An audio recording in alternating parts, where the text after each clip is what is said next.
आज मंत्रिपरिषद में 26 एजेंडों पर निर्णय हुआ है, 26 एजेंडा। सबसे महत्वपूर्ण जो निर्णय हुआ है वह है राज्य में नई औद्योगिक नीति की घोषणा की गई है, जिसे बिहार औद्योगिक निवेश प्रोत्साहन पैकेज 2025 के नाम से दिया गया है। यह जो पैकेज है ये माननीय मुख्यमंत्री जी के 15 अगस्त का जो अभिभाषण था गांधी मैदान में, उसके आलोक में यह पैकेज की स्वीकृति दी गई है, जिसमें बहुत सारे जो रियायतें हैं उसको दुगना कर दिया गया है और साथ ही साथ बड़े उद्योग लगाने के लिए निःशुल्क भूमि का भी प्रदान किया गया है। दूसरा एक महत्वपूर्ण निर्णय राज्य सरकार ने लिया है, यह मंत्रिमंडल सचिवालय का सिविल एविएशन डिपार्टमेंट का है। इसमें बिहार राज्य से अंतर्राष्ट्रीय उड़ान को प्रोत्साहन करने के लिए बीजीएफ राशि की घोषणा की गई है। यह बिड के माध्यम से एयरलाइन ऑपरेटर्स को दी जाएगी। इसमें पटना काठमांडू को अधिकतम 5 लाख प्रति राउंड ट्रिप का बीजीएफ वायबिलिटी गैप फंडिंग दिया जाएगा। गया शारजा को 10 लाख रुपए प्रति राउंड ट्रिप दिया जाएगा। गया बैंकॉक को 10 लाख रुपए प्रति राउंड ट्रिप दिया जाएगा। गया कोलंबो को 10 लाख रुपए प्रति राउंड ट्रिप दिया जाएगा और गया सिंगापुर को 10 लाख रुपए प्रति राउंड ट्रिप दिया जाएगा।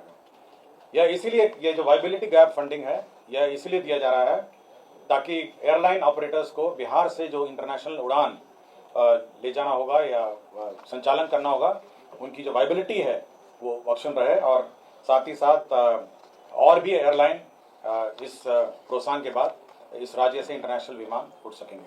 ये बिड के माध्यम से होगा और ये वायबिलिटी गैप फंडिंग का अधिकतम लिमिट है।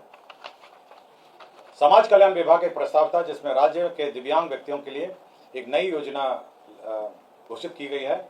यह मुख्यमंत्री दिव्यांगजन शक्तिकरण योजना है और ये बिल्कुल अल्पसंख्यक उद्यमी योजना के तर्ज पर ही है। 10 लाख रुपए में 5 लाख रुपए ऋण और 5 लाख रुपए सब्सिडी है और इसमें कुल राशि जो है संचालन के लिए यह इस योजना के 10 करोड़ 25 लाख रुपए इसमें व्यय होंगे। ये बिल्कुल जो अल्पसंख्यक उद्यमी मुख्यमंत्री अल्पसंख्यक उद्यमी योजना है उसी तर्ज पर है। खाद्य एवं उपभोक्ता संरक्षण विभाग का जो हमारे पीडीएस डीलर्स हैं उनके लिए निर्णय नया लिया गया है, जिसके अंतर्गत राष्ट्रीय खाद्य सुरक्षा अधिनियम 2013 के तहत डीलर कमीशन का बढ़ा दिया गया है। इसमें आपको जानकारी होगा कि कुल 90 रुपये प्रति क्विंटल डीलर कमीशन निर्धारित थी। अब इसको बढ़ाकर अतिरिक्त डीलर कमीशन 47 रुपये अतिरिक्त इसमें अब दिए जाएंगे। 90 के ऊपर अब 47 रुपये और अतिरिक्त दिया जाएगा। तो इसके अंतर्गत 258 करोड़ इसमें व्यय होंगे। तो 90 रुपये प्रति क्विंटल पहले निर्धारित थी, अब अतिरिक्त डीलर कमीशन के रूप में 47 रुपये प्रति क्विंटल दिया जाएगा। यह मंत्रिपरिषद ने यह निर्णय लिया है। कृषि विभाग का कृषि सलाहकार योजना के अंतर्गत हमारे जो किसान सलाहकार हैं हमारे क्षेत्र में, उनका मानदेय अब 13,000 को बढ़ाकर 21,000 कर दिया गया है। तो हमारे किसान सलाहकार जो हैं अब उनका 13,000 बढ़ा के 21,000 कर दिया गया है। इसके अंतर्गत 67 करोड़ 87 लाख 10,000 रुपए इसमें व्यय होंगे। आपको जानकारी होगा इस योजना के अंतर्गत 38 जिलों में राज्य में किसान सलाहकार का स्वीकृत बल 8,463 है, जिसके विरुद्ध अभी वर्तमान में 7,047 लोग कार्यरत हैं, 7,047। अब यह मानदेय जो है 13,000 को बढ़ाकर 21,000 कर दिया गया है। बाल एवं किशोर श्रम उन्मूलन, हमारे जो बाल श्रम है उसके उन्मूलन के संबंध में एक नई पॉलिसी रणनीति आई है, जिसे राज्य रणनीति एवं कार्य योजना 2025 कहा गया है।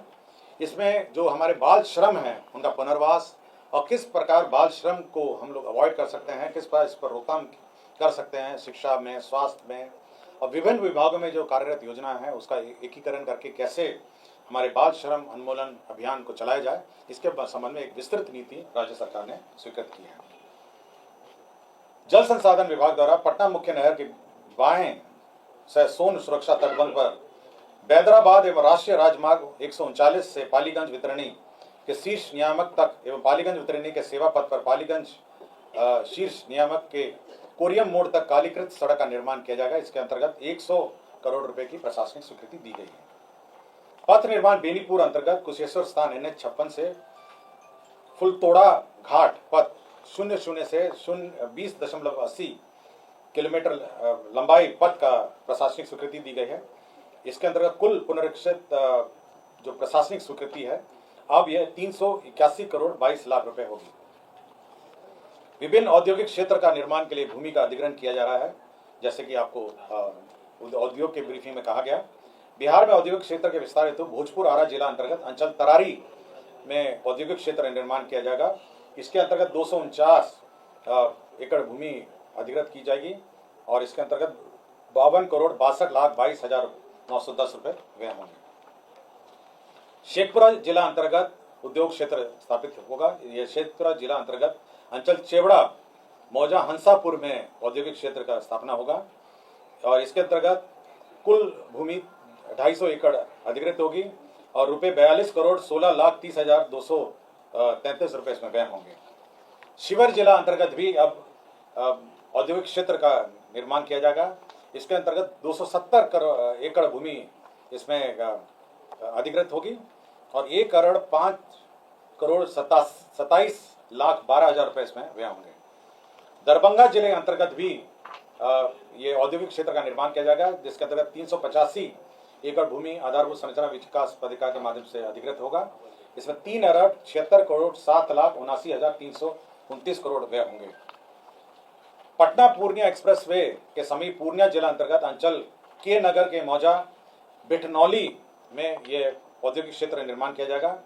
इसके अंतर्गत 279 एकड़ भूमि का अधिग्रहण किया जाएगा और इसमें 66 करोड़ 91 लाख 91,318 रुपए व्यय होंगे।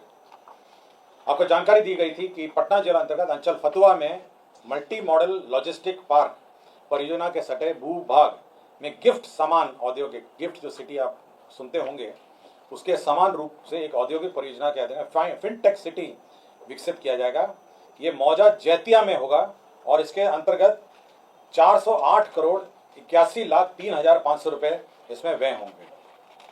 ये फिनटेक सिटी आपके जो मल्टी मॉडल हब है उसके बिल्कुल सटे होगा और इसके अंतर्गत फिनटेक सिटी का निर्माण इसमें किया जाएगा।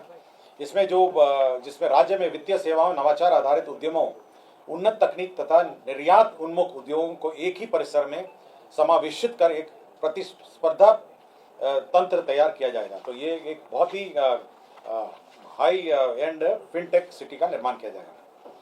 ऊर्जा विभाग के अंतर्गत जो हमारे राज्य जल विद्युत निगम हैं उनके 12 वर्तमान में निर्माणाधीन है।